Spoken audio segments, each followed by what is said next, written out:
श्री स्वामी समर्थ मित्रांनो, गरुड पुराणानुसार भगवान श्रीकृष्ण म्हणतात, मेलेल्या आई वडिलांचे व आप्तजांचे फोटो घरात या ठिकाणी ठेवावा, अन्यथा तुमच्या आयुष्यामध्ये असंतुलन निर्माण होईल, आयुष्यात प्रगती होणार नाही आणि पितृदोष पाठीशी लागतो. एका गावामध्ये एक रामदास नावाचा व्यक्ती राहत होता. तो अत्यंत भक्तिभाव असणारा आणि शांत जीवन जगणारा होता. कष्टाळू आणि आई वडिलांप्रती अपार प्रेम असणारा होता. त्याच्या घरामध्ये देवघरात रोज प्रभातकाळी मंत्रोच्चार, सायंकाळी दीप प्रज्वलित आणि नामस्मरण अशी सुमधुर कामं होत होती. रामदासचे वडील गोविंद आणि आई जानकी दोघेही वृद्ध होते. त्यांनी आपल्या मुलांमध्ये चांगले संस्कार रुजवले होते. गोविंदा रामदासाला म्हणायचे, रामदासा, देवाच्या पूजेसारखीच आपल्या आई वडिलांची सेवासुद्धा ईश्वराची सेवाच असते. आणि रामदास या शब्दांना मनावर कोरून जगत होता. सकाळी आईला औषधं देणं, वडिलांचा चरण स्पर्श करून आशीर्वाद घेणे, रोज त्यांच्यासाठी गरम अन्न तयार करणं ही त्यांची नित्य कामं करणे होती. रामदासची पत्नी साधना ही देखील धर्मनिष्ठ आणि सुसंस्कारात अशी प्रेमळ स्वभावाची स्त्री होती. ती सुद्धा सासू सासऱ्यांची मनोभावे सेवा करत असे. तिला विश्वास होता की सासू सासरे म्हणजे तिच्या पित्याचे दुसरे रूप आहे. रामदास आणि साधना यांचे वैवाहिक जीवन अत्यंत सुखी होते. सर्व काही चांगले चालले असतानाच काळाने आपला चेहरा दाखवला. एके दिवशी रामदासच्या वडिलांना अचानक हृदयविकाराचा झटका आला. काही तासानंतरच त्यांनी जगाचा निरोप घेतला.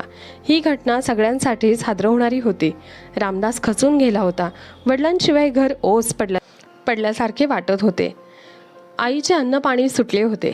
त्यानंतर काही महिन्यातच रामदासची आई जानकी यांचाही देहावसन झाले. तिचीही तब्येत आधीपासूनच नाजूक होती आणि पतीच्या वियोगाने ती पूर्णपणे खचली होती. तिचे मन अन्न पाण्यापासून उडाले आणि काही दिवसातच ती सुद्धा रामदासाला सोडून गेली. रामदासच्या आयुष्यात दुःखाचा महाभयंकर अंधार पसरला. त्याच्या मनात विचारांची वादळं बरसू लागली. मी त्यांची सेवा केली, त्यांच्या इच्छांची पूर्तता केली, तरी सुद्धा ते इतक्या लवकर का केले? साधना त्याला समजवण्याचा प्रयत्न करत होती, पण स्वतः सुद्धा शोकात होती. मातृपितृ वियोगाने रामदासचे मन पार कोलमडले होते. त्याने ठरवले की आपल्या आईवडिलांची स्मृती जिवंत ठेवण्यासाठी त्यांचे मोठ्या मोठ्या तसबिरी करून घराच्या पूजास्थानात ठेवायच्या. त्या तसबिरीसमोर दररोज रामदास फुले व्हायचा, दिवा लावायचा, नम्रपणे त्यांच्या चरणामध्ये डोके ठेवायचा आणि खूप पूजापाठ करायचा. रामदास मनोभावे म्हणायचा, देव तर अदृश्य आहे, पण माझे आई वडील साक्षात माझे दैवत होते. त्यांची सेवा करताना मला ईश्वर साक्षात्कार झाल्यासारखं वाटायचं. त्यामुळे त्यांना पूजास्थानात ठेवले. त्यांच्या चित्रांना अभिषेक करणे हे त्याला त्यांची उपस्थिती जाणवून देत होते. साधना देखील त्यांची मनापासून पूजा करत होती. त्याच्या भावना समजून घेत होती. तिला सुद्धा सासू सासऱ्यांची खूप आठवण होत होती. मित्रांनो, तुम्हाला जर व्हिडिओ आवडत असेल तर व्हिडिओला शेअर करा. तसेच व्हिडिओला एक लाईक नक्की करा आणि चॅनलला सबस्क्राईब करायला विसरू नका. परंतु काहीतरी बदल होऊ लागले. रामदासच्या घरातील सुरुवातीला सर्व काही शांत होते, पण काही आठवड्यानंतर विचित्र घटना घडू लागल्या. रात्री विचित्र स्वप्न येऊ लागले. कधी आई रडताना दिसायची, कधी वडील काहीतरी सांगायचे, पण आवाज अस्पष्ट वाटायचा. एक दिवस रामदासने अनुभवले की पूजास्थानात ठेवलेले आईचे चित्र थोडे हलल्यासारखे वाटले. तसेच घरातही एक प्रकारची मानसिक अशांती वाटू लागली. लहान सहान गोष्टीवरून साधना आणि रामदास यांच्यामध्ये वाद व्हायला लागले. त्यांना कारण समजत नव्हते, पण दोघांचेही मन आता थकलेले वाटायचे. साधनाला एके दिवशी वाटले की रामदास आपल्या श्रद्धेच्या पवित्र हेतूने काही अशा गोष्टी करत आहेत की ज्यामुळे त्यांच्या आत्म्याला अडथळा निर्माण होतो आहे. पण हे बोलण्यास तिचा जीव घाबरत होता. तिच्यासाठी ती पूजा नव्हती तर स्मृती होती, पण रामदासासाठी ती एक आराधनाच होती. आणखी काही दिवसांनी रामदासची मानसिक संतुलन बिघडायला लागले. त्याचे हसणे हरवले होते. त्याच्या चेहऱ्यावर सतत चिंता आणि थकवा दिसू लागला. तो देवासमोर बसून विचार करत असे की मी काही चूक करत आहे का? मला कधीच उत्तर मिळाले नाही. पण एके दिवशी असे झाले की तो भगवान श्रीकृष्णाच्या मंदिराच्या पायऱ्यांवर जाऊन गुडघ्यावर बसला आणि त्यांनी हात जोडून डोळे मिटले. पूर्ण हृदयाने अंतकरणाने म्हणाला, हे मुरलीधर, माझ्या अंतकरणात कोणताही स्वार्थ नाही. मी फक्त माझ्या मातापित्याच्या आठवणी जपतोय. मग का माझ्या जीवनात दुःख, अशांती आणि कलह वाढत चालला आहे? कृपा करून मला दिशा दाखवा. रामदासच्या प्रामाणिक साधेपणा पाहून साक्षात भगवान श्रीकृष्ण प्रकट होण्यास भाग पडले. रामदासला वाटले की मी एक स्वप्नच पाहत आहे. त्याने डोळे चोळले, पण भगवान श्रीकृष्ण त्याच्यासमोर साक्षात तिथेच उभे होते. तो त्यांच्या चरणावर कोसळला. रामदास म्हणाला, हे प्रभू, मी खूपच दुःखी आहे. मी माझ्या आईवडिलांची पूजा त्यांच्या चित्रांसमोर करतो, रोज दीप लावतो, फुलं वाहतो, तरीही माझं मन अशांत आहे, माझं घर अस्थिर आहे. मित्रांनो, तुम्हाला जर व्हिडिओ आवडत असेल तर व्हिडिओला एक लाईक नक्की करा आणि कमेंट बॉक्समध्ये जय श्रीकृष्ण अवश्य लिहा. कृपया करून मला सांगा की काही मी चूक करत आहे का?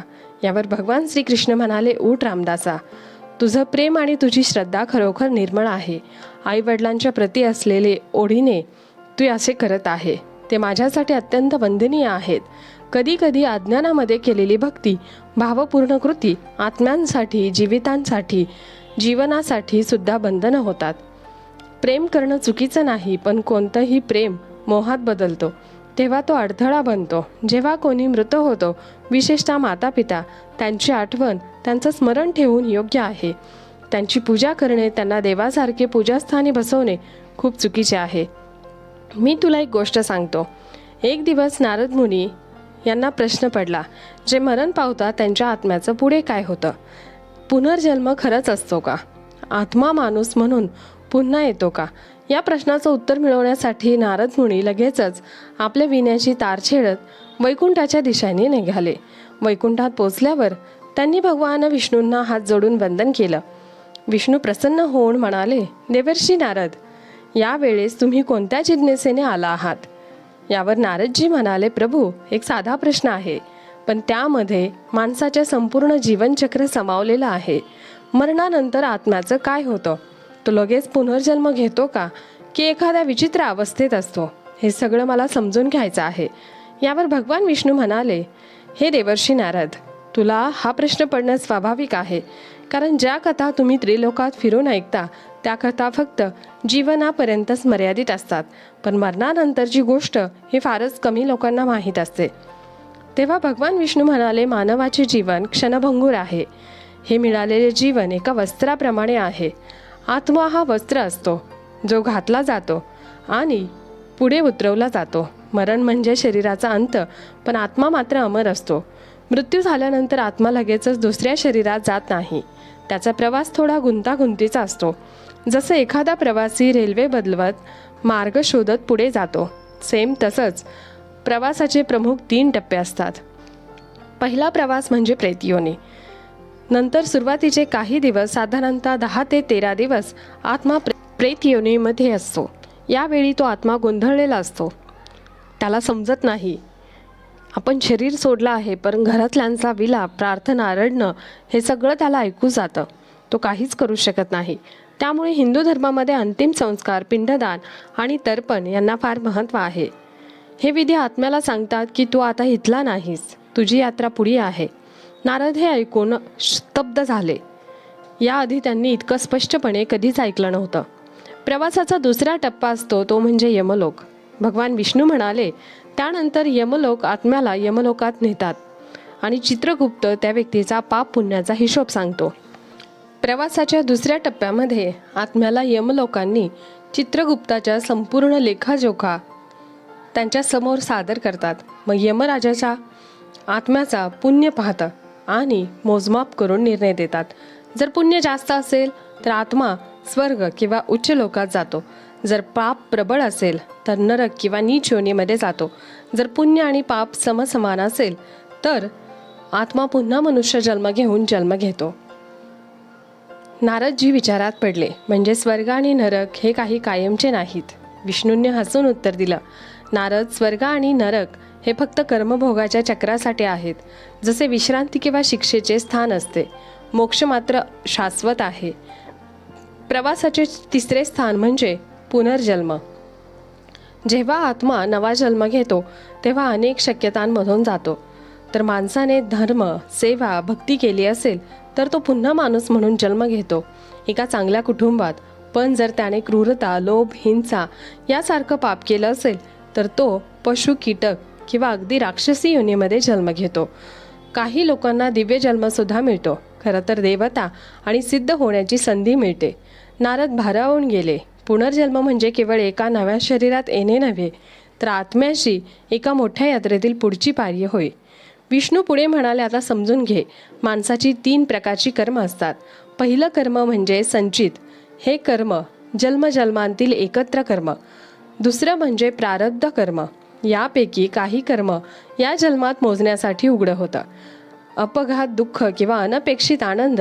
आणि तिसरं कर्म म्हणजे क्रियामान कर्म. आत्ताच्या क्षणी जे करत आहात ते. यावरच पुढचा जन्म अवलंबून असतो. विष्णू म्हणाले, कारण त्याने यामागे काय केलं आहे ते कर्म ठरवतं. हे विसरू नकोस. व्यक्ती मरणाच्या क्षणी जो विचार करतो त्या विचारानुसार आत्म्याचं पुढचं स्थान ठरतं. जर तो परमेश्वराच्या नामात रंगला असेल तर मोक्षाच्या दिशेने जातो. पण जर त्याने वासनेत आणि रागामध्ये अडकला असेल तर नरक योनीचं दार उघडतात. भगवान विष्णू पुढे म्हणाले, देवर्षी, कोणताही माणूस पूर्णपणे नष्ट होत नाही. आत्मा एक प्रवासी आहे. प्रत्येक जन्म, मृत्यू आणि पुनर्जन्म यातून तो शिकतो, वाढतो, अखेर परमात्म्याशी एकरूप होतो. नारदांनी मान खाली घातली. आज मी फक्त एकच उत्तर नाही तर संपूर्ण आत्मदर्शनाला अनुभवलं आहे. भगवान श्रीकृष्णांनी रामदास यांना सांगितलेली पुढे ती गोष्ट थांबली.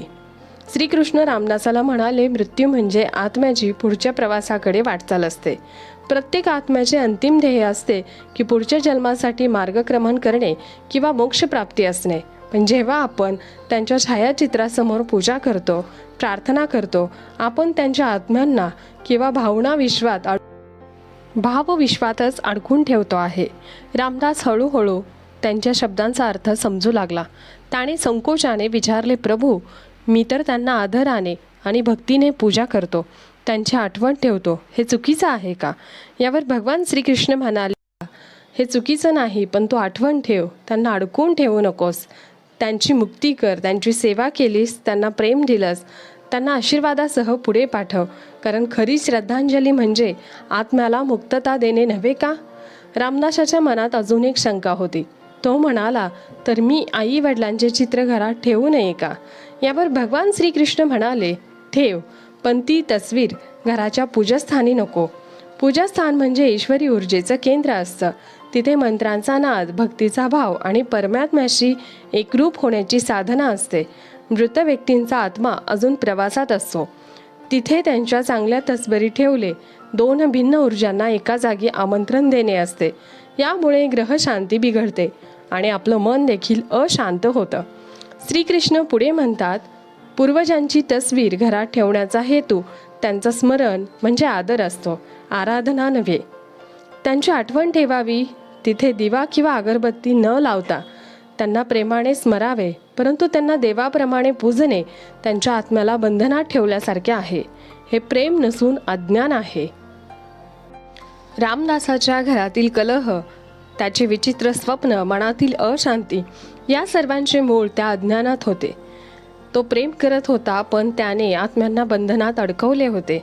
भगवान श्रीकृष्ण म्हणाले, रामदासा, आता मी तुला 5 तत्वे शिकवतो, ज्या प्रत्येक जीवित माणसाने आपल्या प्रियजनांवर मृत्यूनंतर लक्षात ठेवावेत. या गोष्टी आत्म्याला मुक्त करत असतात आणि तुमच्या जीवनात सुद्धा आनंद, शांती आणि स्थैर्य परंपरागत. यापैकी पहिली शिकवण म्हणजे जेव्हा एखादा आत्मा शरीराचा त्याग करतो तेव्हा ती पूर्णपणे नष्ट होत नाही. आत्मा हा अमर असतो. तिथे अंतिम ध्येय असतं. पुढच्या प्रवासाकडे, पुनर्जन्माच्या दिशेने, कधी मोक्षाच्या दिशेने आले. पण जेव्हा आपण मृत व्यक्तीच्या चित्रासमोर दररोज पूजा करतो, दीप लावतो, प्रार्थना करतो, तेव्हा आपल्यातील प्रेमामुळे तो आत्मा त्या भावनेच्या गोष्टीत गुंतते, पुढे जाऊ शकत नाही. तिला वाटतं की माझं कुटुंब अजूनही मला सोडू शकलं नाही आणि ती आत्मा अडकून राहते. दुसरी शिकवण म्हणजे श्रद्धा ठेवणे. हे उत्तम आहे. मृत आई वडिलांची आठवण मनामध्ये पाळत त्यांची शिकवणी, त्यांचे आशीर्वाद हे सर्व जीवनाला दिशा देतात. पण आराधना ही केवळ ईश्वरासाठी असते. जेव्हा आपण मृत व्यक्तीच्या तसबिरीसमोर दिवा, अगरबत्ती लावतो, मंत्र म्हणतो, त्यांना नमस्कार करतो, तेव्हा आपण अनुदानाने त्या आत्म्याला देवतुल्य म्हणून पूजतो. यामुळे ती व्यक्ती, ती आत्मा पूर्णतः निघू शकत नाही. प्रेमाचे बंधन श्रद्धेच्या रूपात आराधनेच्या माध्यमातून बंधनात बदलतं. हे बंधन त्या आत्म्यासाठी दुःखकारक ठरू शकतं. भगवान श्रीकृष्णांची तिसरी शिकवण म्हणजे तुझ्यासारखे भक्त अनेकदा आपल्या प्रियजनांच्या तस्विरी देवघरात ठेवतात, पण हे अयोग्य आहे. देवघर म्हणजे ब्रह्म ऊर्जेचा स्रोत असतो. तिथे केवळ ईश्वराचे अस्तित्व असावे, कारण तोच मोक्षाचा मार्ग पितरांच्या तस्बिरी त्यांच्या आत्म्याची स्मृती असते, कारण तोच मोक्षाचा दरवाजा दाखवतो. ती भावना प्रेमाची असते, पण मोक्षाची नाही. म्हणूनच दोघांमधील ऊर्जा वेगळी आहे. मृत व्यक्तीच्या तस्बिरी एखाद्या शांत कोपऱ्यात आदराने ठेवाव्यात, पण देवाप्रमाणे त्यांची पूजा करू नये. न दिवा लावावा, न फुलं वाहावी, न अगरबत्ती. दिवा, फुलं, अगरबत्ती या गोष्टी केवळ ईश्वरासाठी असतात. रामदासाला जाणीव झाली की आपण किती सच्च्या श्रद्धेने परंतु अज्ञानाने एका आत्म्याला अडकवून ठेवला आहे. श्रीकृष्णाची चौथी शिकवण म्हणजे आई वडिलांबद्दल श्रद्धा पाळतोच तर त्यांच्या नावावरून चांगली कर्म करत जा. दानधर्म, गरिबांची सेवा, भुकेलेल्यांना अन्नदान, झाडं लाव, ज्ञानदान कर. या गोष्टी त्यांच्या स्मरणार्थ करत जा. आत्म्यांना शांती मिळते. त्यांना अशा स्वरूपात ठेवू नको. त्यांना मुक्त कर. त्यांना बंधनात ठेवू नको, कारण मृत्यूनंतर पूजन ठेवून ही श्रद्धा नाही, तर आत्म्याच्या मुक्तीसाठी कार्य करणे ही खरी श्रद्धा आहे. आता पाचवी शिकवण म्हणजे प्रेम म्हणजे काय हे जाणून घे. खरं प्रेम कोणालाही अडकवत नाही, ते मुक्त करतं. जर तू आपल्या आईवडिलांवर प्रेम करत असशील तर ते देवाघरी गेले आहेत हे मान्य करून त्यांच्या आत्म्याला पुढे जाण्याची संधी दे. त्यांना रोज बोलावून त्यांची आराधना करून थांबवू नकोस. त्यांना शुभेच्छा देत पाठवणी कर. तुम्हाला पुढच्या प्रवासासाठी मी तुम्हाला आशीर्वाद देतो. तुझ्या प्रेमाला कृतीत उतरव. तुझ्या आईबाबांच्या स्मरणार्थ दरवर्षी श्राद्ध कर. गरिबांना अन्नदान कर. त्यांच्या आठवणीतून इतरांना मदत कर. तुझं जीवनच त्यांच्या सर्वात मोठं पूजन ठरेल. हे बोलून भगवान श्रीकृष्ण तेजामध्ये विलीन झाले. रामदास मंदिरातून बाहेर आला. त्याच्या मनातील शंकांचे निरसन झाले होते. इतक्या दिवस तो गोंधळात होता, पण आता निर्मूलन झालं होतं. घराकडे निघाला, पण जाते वेळेस तो पुत्र नव्हता. एक समर्पित, जागरूक आणि ज्ञानी भक्त झाला होता. संध्याकाळची वेळ होती. साधना त्याची पत्नी दरवाजाशी बसून रामदासाची वाट बघत होती. त्याचा अशांत मनस्थितीमुळे ती सुद्धा बरीच दिवस चिंतेत होती. जेव्हा तिने त्याला बघितलं तेव्हा त्याचा चेहरा, डोळ्यामध्ये स्थैर्य, चालणं स्थिर होतं. तेव्हा तिला फार आश्चर्य वाटलं. साधना म्हणाली, रामदास, सगळं ठीक आहे ना? तू इतका बदललेला का दिसतोस? यावर रामदास म्हणाला, साधना, आज मला माझ्या आयुष्यातील सर्वात मोठी शिकवण मिळाली आहे. भगवान श्रीकृष्ण स्वतः प्रकट झाले होते आणि त्यांनी मला सांगितलं की आई वडिलांवर प्रेम कर, पण त्यांना अडकून ठेवू नको. त्यानंतर लगेचच रामदासाने पूजास्थानात एक मोठा बदल घडवला. आई वडिलांची मोठी तस्वीर जी त्याने श्रद्धेने ठेवली होती ती त्याने हलक्या हाताने उचलली आणि डोळे पुन्हा पाणवले होते त्याचे. परंतु आज त्याच्यामध्ये दुःख नव्हतं, तर एक सुसंस्कृतिक निरोप होता. त्याने त्याच्या आई वडिलांचे चित्र घराच्या एका कोपऱ्यात ठेवले, जिथे ना मंत्र, ना अगरबत्ती, ना दिवा हे काहीच नव्हतं. केवळ त्यांची स्मृती होती, त्यांचा आदर होता. साधनाने त्याला विचारले, आपण त्यांना रोज गुलाबाची फुलं व्हायची का? ते सुद्धा नाहीत का? रामदास म्हणाला, हो साधना. भगवान श्रीकृष्ण म्हणाले, स्मरण असावं पण आराधना नको. आपल्याला त्यांना मुक्त करायचं आहे, त्यांना अडकवायचं नाही. या क्षणापासून दोघांच्या घरचं वातावरण हळूहळू बदलायला लागलं. त्या रात्री रामदासाला एक स्वप्न पडलं. त्याची आई स्वप्नात दिसली. त्यावेळी ती रडत नव्हती ना दुःखी होती. त्याच्याकडे पाहत म्हणाली, बाळा, आज तू आम्हाला मुक्त केलंस, मला पुढे जाण्याचा मार्ग दिलास. माझं मन हलकं झालं. मी तुझ्यावर सदर आशीर्वाद ठेवून. ते स्वप्न तिने डोक्यावर हात ठेवला. तेव्हा रामदास जागा झाला. त्याच्या चेहऱ्यावर एक अवर्णनीय समाधान पसरलेलं होतं. ओठांवर हसू देऊन उठला. आज खऱ्या अर्थाने त्याने आपल्या आई वडिलांना समाधानी केल्याचं त्याला जाणवलं होतं. जसे दिवस गेले तसं तसं रामदासचं घरचं आणि रामदासमध्ये पुन्हा प्रेम आणि सहकार्य वाढवलं. रात्रीची विचित्र स्वप्न बंद झाली. घरात मंद आणि सौम्य ऊर्जेचे वातावरण निर्माण झाले. मानसिक स्थैर्य परत आलं. रामदासाने त्याच दिवशी एक पवित्र संकल्प केला. प्रत्येक वर्षी श्राद्ध कर्म करण्याचं, तर्पण विधी पूर्ण श्रद्धेने पार पाडायचा आणि आईवडिलांच्या नावाने दरवर्षी गरीब लोकांना अन्नदान करायचं. त्याने गावात दरवर्षी पितृस्मरण दिवस महादान करण्याचा उपक्रम सुरू केला. त्या दिवशी गावात बदल, सत्संग आणि अन्नदान, वृक्षारोपण असे कार्यक्रम रचले होते. त्याच्या आईवडिलांच्या नावाने समाजात योग्य कार्य घडवून तो त्यांच्या आठवणींचा रूपांतर प्रेमात करतो. हा माहितीपूर्ण व्हिडिओ तुम्हाला उपयुक्त वाटला असेल तर व्हिडिओला एक लाईक नक्की करा आणि कमेंट बॉक्समध्ये श्री स्वामी समर्थ, जय श्री कृष्ण अवश्य लिहा. धन्यवाद. श्री स्वामी समर्थ. जय जय स्वामी समर्थ.